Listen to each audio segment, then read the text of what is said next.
지난 시간에 발단 부분에 대해서 공부를 했죠.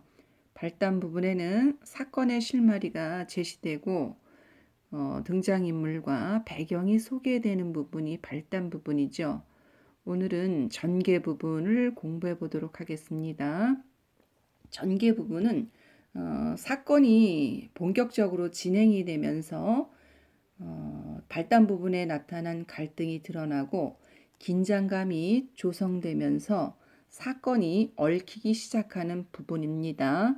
그래서 발단 부분에서 그 원미동 사람들의 가난한 생활과 난처한 일이 생기면서 전개 부분에 본격적으로 사건이 진행된다는 것을 알 수 있습니다.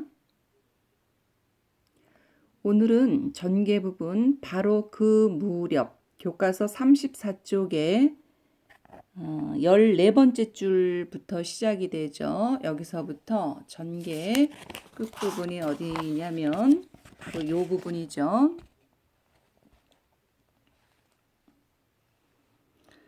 39쪽에 만날 것이고 하여간 난처한 일이었다. 이 부분까지 오늘 공부해 보도록 하겠습니다.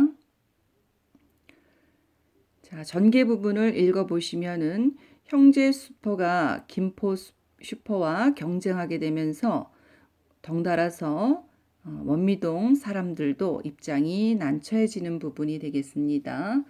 자, 우리 첫 번째 34페이지 14번째 줄서부터 35쪽 10번째 줄까지 여러분들은 교과서 이 부분 살펴보도록 하겠습니다.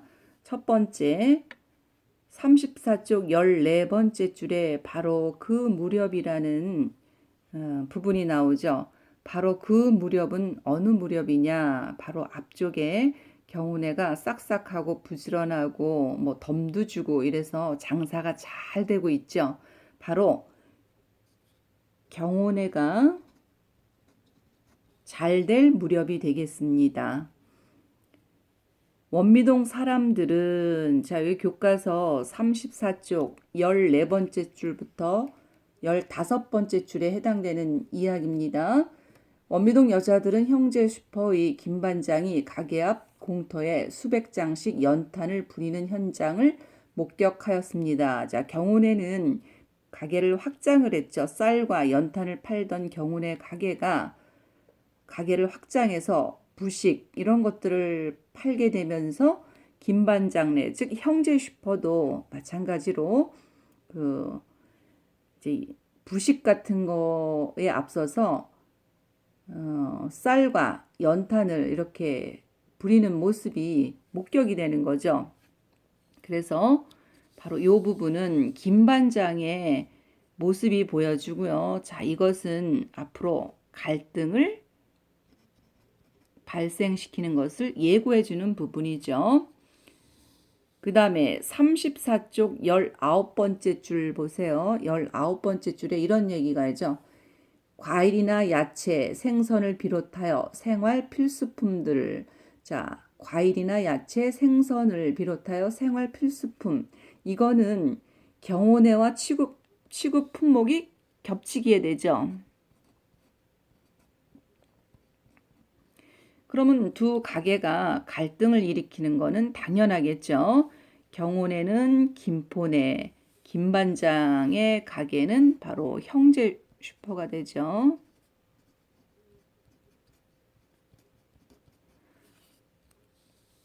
그 다음에 34쪽 23번째 줄 내용을 살펴보시면요. 누가 뭐래도 김포 슈퍼의 개업과 발을 맞춘 것임이 분명하였다. 자, 갈등이 시작된다고 우리가 볼 수가 있는 부분인데요. 갈등이 시작된다. 요거는 김포 슈퍼와 경쟁하려는 의도가 다분히 깔려 있죠. 김 반장은 경쟁을 바로 김포 슈퍼와 경쟁하기 위해서 연탄을 들여놓기 시작을 했습니다. 그 다음에 35쪽에 5번째 줄 보시면은 어떤 이야기가 나옵니까? 짐짓 쾌활한 얼굴과 목소리로 자신만만하게 단골들을 설득하였다. 쾌활한 얼굴, 사실은 웃는데 웃는 얼굴이 아니겠죠. 바로 김 반장은 쾌활한 얼굴을 억지로 하는 거겠죠. 겉으로는. 그래서 속으로는 굉장히 뭐가 많다? 근심이 많다는 것을 알 수 있습니다. 그 다음에 35쪽의 6번째 줄부터 7번째 줄을 보시면요. 또 어떤 이야기가 나옵니까? 형제 슈퍼와 김포 슈퍼의 간격이 100m도 채 못 된다는 사실. 그럼 두 슈퍼 간의 간격이 굉장히 가깝겠죠. 그래서 두 슈퍼가 갈등하는 이유 첫 번째가 되겠고요. 그 이유는 거리가 굉장히 가깝다는 뜻이 되겠습니다. 그 다음에 35쪽 8번째 줄부터 9번째 줄을 살펴보면은 이런 이야기가 나오죠. 김포에서 쌀과 연탄만을 취급했을 때는 모두 김 반장의 형제 슈퍼에서 물건을 샀다는 사실. 이거는 또 갈등하는 이유 두 번째죠. 취급 품목이 어떻다? 그렇죠. 같음.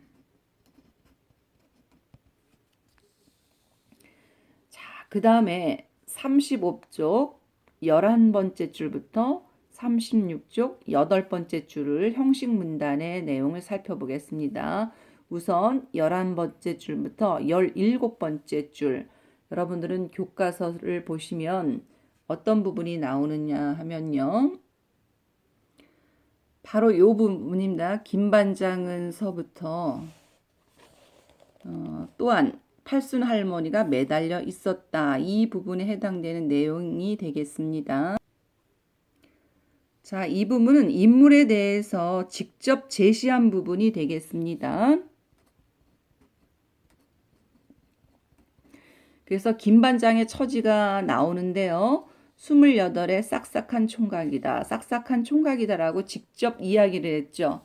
또 반장이다. 사실을 그대로 이야기를 했죠. 그 다음에 이 동네의 대변자다. 대신 이야기를 전달하는 사람, 대변자.